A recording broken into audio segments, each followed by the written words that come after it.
Hello. In this tutorial, I'd like to discuss our Save Draft feature.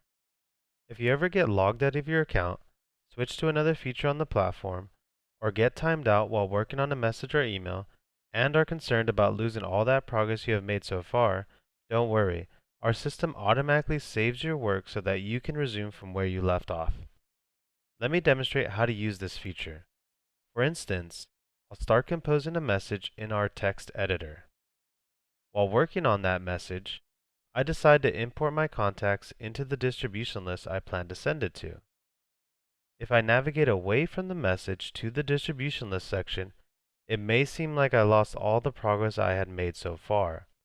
However, that's not the case because the message is automatically saved as a draft and can be accessed under the Save Draft section within the Mass Message feature.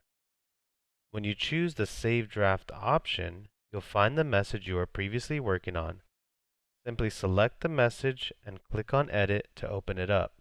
This will take you back to the Compose step, where you can resume working on your message. And that is how you make use of our Save Draft feature. Thank you for watching.